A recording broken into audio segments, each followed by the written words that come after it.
Bismillahirrahmanirrahim. Alhamdulillah wassalatu wassalamu ala Rasulillah wa ala alihi wa sahbihi wa man wala. Kitab ini salah satu karya dari Asy-Syaikh Muhammad bin Shalih Al-Utsaimin rahimahullahu taala tentang kaidah-kaidah fikih beserta penjelasan yang ringkas. Beliau menyebutkan sampai 109 kaidah fikih. Kaidah ini akan bermanfaat dan sangat berguna dalam memahami hukum-hukum agama, yaitu wajib, sunnah, mubah, makruh atau haram. Dan beliau dalam kitab ini tidak basa-basi, tidak panjang lebar, tidak banyak keterangan, karena beliau sudah memberikan judulnya dengan ta'liqun mukhtasar, catatan ringkas ala ba'dil qawaidil fiqhiyah, untuk beberapa kaidah fikih.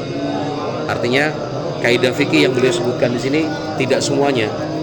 Beliau mengatakan beberapa kaidah fikih. Kemudian ta'liq atau keterangannya pun mukhtasar, singkat. Baik.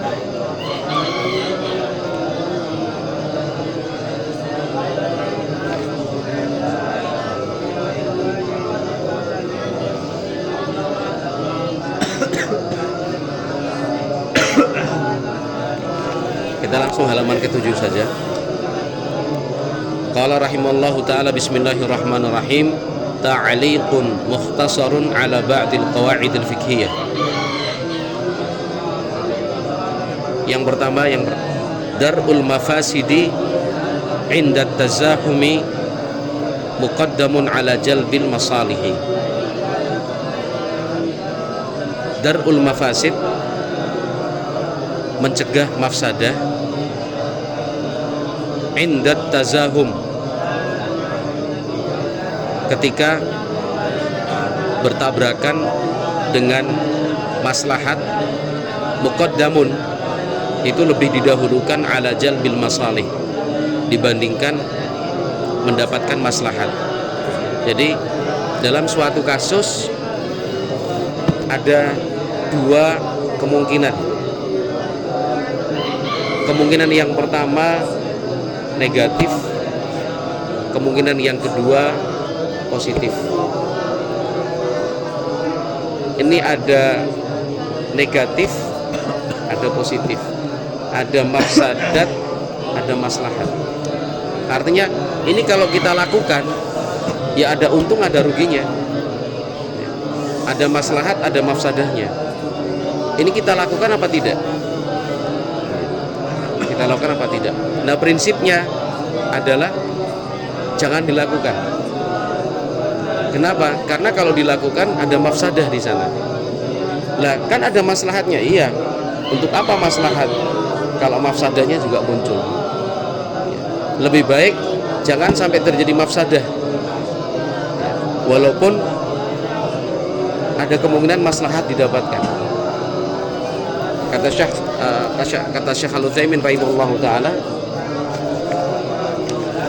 li'annal mafasida, karena mafsadah, yukhsha, dikhawatirkan, min awaqibiha, berakibat, antakuna wakhimatan, kerugian, wajalbal masalihi, sementara berharap maslahat, laisa fiha, tidak ada yang bisa diharapkan, illa mujarrada maslahatin, hanya sekedar keuntungan saja, laisat daruriyatan, bukan sesuatu yang sifatnya darurat, ya tidak harus, artinya masih pakai cara yang lain kan bisa, ya.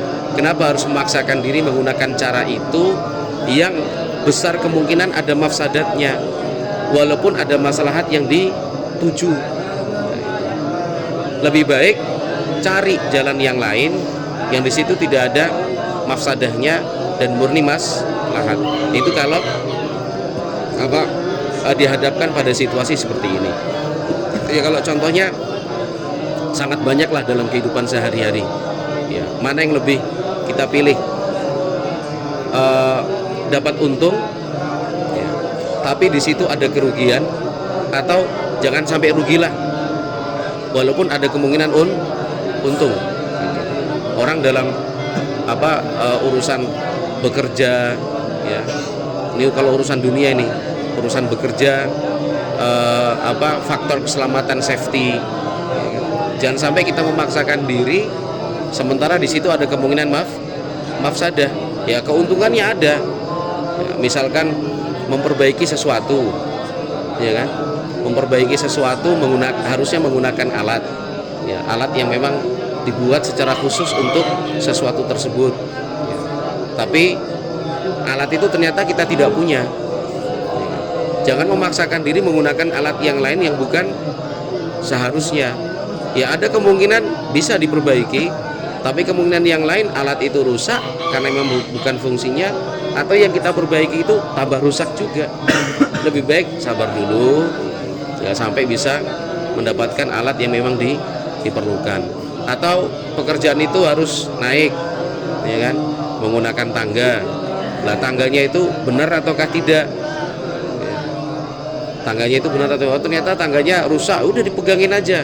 Nah, itu kalau secara kaidah fikih nggak boleh. Itu ya, ini untuk memperbaiki kok, iya, tapi ada mafsadatnya. Apa itu mafsadatnya? Nah, kalau tangga itu patah, ya, tangga itu kemudian tidak berfungsi, kan malah jatuh, ada kemungkinan mafsadah. Lebih baik dicegah mafsadahnya daripada mengejar memperbaikinya. Tunggu dulu, sabar dulu. Urusan bisnis juga sama, ya, kita kenal baru, ya, belum pernah tahu sebelumnya, kita ditawarin mau nggak investasi, ya, kalau sekian nanti keuntungannya sekian, Anda investasi 10 juta, nanti per bulan keuntungannya 1 juta kami berikan. Ya, kita akan terpikir maslahatnya kan, ya, lumayan nih 1 bulan dapat 1 juta. Siapa yang nggak mau cuma duduk-duduk manis 1 juta, uang tidak hilang karena itu investasi. Tapi ada kemungkinan mafsadah. Apa itu? Kita ditipu. Kenapa? Orang itu belum kita kenal, kita tidak tahu track recordnya seperti apa, dan kita tidak tahu apa yang dia kerjakan dengan uang 10 juta itu. Apalagi ya, itu sesuatu yang tidak masuk akal. Investasi 10 juta per bulan 1 juta itu tidak masuk akal, ya, karena yang namanya investasi secara umum nggak ada kok ngasih keuntungan sampai 10%, ya kan, per bulan lagi, dari bulan pertama lagi. Itu sesuatu yang tidak masuk akal. Ya sudahlah, enggak, mohon maaf, saya tidak ikut investasi ini. Loh, kenapa? Ya saya masih gunakan untuk yang lain. Ada maslahat keuntungan 1 juta rupiah per bulan, tapi ada mafsadatnya apa? Ditipu kita. Kita nggak tahu dia kok, baru aja ketemu, baru kenal 1-2 hari, tapi dia mulut manis, pandai bicara. Kecuali kalau orang itu sudah kita kenal lama, kita punya track recordnya, kita kenal dia sebagai pebisnis yang memang handal, dia memang kaya, orangnya baik, nah itu tidak ada masalah. Kemungkinan mafsadahnya itu kecil, ya. Itu yang dimaksud dengan darul mafasid inda tazahumi muqaddamun ala jalbil masalihi. Kalau secara fikih apa dalam dakwah? Ya, orang yang melakukan dakwah ke dengan berbaur, ya, berbaur dengan orang-orang kafir, berbaur dengan para pelaku maksiat, ya kan? Ketika ditanya kenapa kamu berbaur sama mereka orang-orang kafir, ya saya pengen berdakwah. Ya, tapi ada 2 resiko loh di situ. Resiko yang pertama maslahat, ya kamu bisa dakwahi mereka. Resiko yang kedua, kamu terbawa loh dengan kehidupan mereka. Kamu sendiri, mereka banyak, mereka komunitas, mereka sebuah lingkungan yang kuat. Ya. Daripada kamu kejar maslahat, ya lebih baik kau hindari itu mafsadah. Atau dia berdakwah di tengah-tengah para pelaku maksiat, di tengah-tengah orang mabuk, di lingkungannya mereka, di kampung narkoba, di diskotik, ya kan? Kenapa kamu ke sana? Saya ingin mendakwahi mereka, mengajak kepada kebaikan.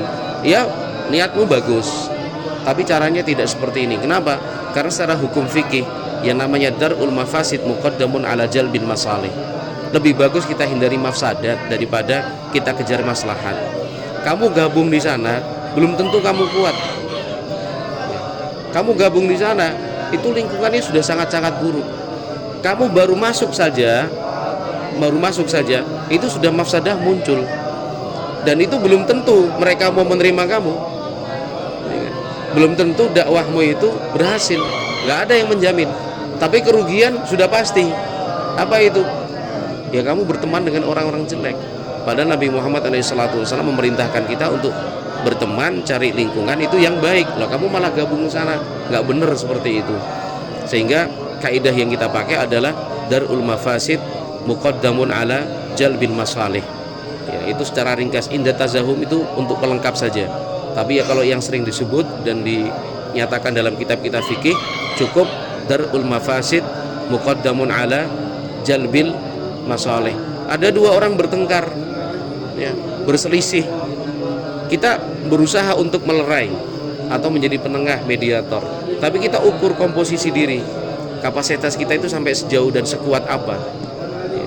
Kalau misalkan kita paksakan untuk, saya pengen mendamaikan, perintahnya kan jelas dalam Al-Quran, dalam hadis Nabi SAW, pahala yang Allah berikan untuk orang yang mau mendamaikan. Ya betul. Tapi kamu tahu nggak masalahnya? Kamu tahu nggak sifat-sifat dan karakter dua orang yang berselisih ini? Kamu ingin memperbaiki hubungan mereka berdua, ingin mendamaikan, tapi kamu tidak kenal secara pribadi dua orang ini sifatnya seperti apa. Ada besar kemungkinan kamu ingin menengahi, justru semakin memperparah. Kamu nanti salah langkah, salah bicara, inginnya mendamaikan malah tambah parah.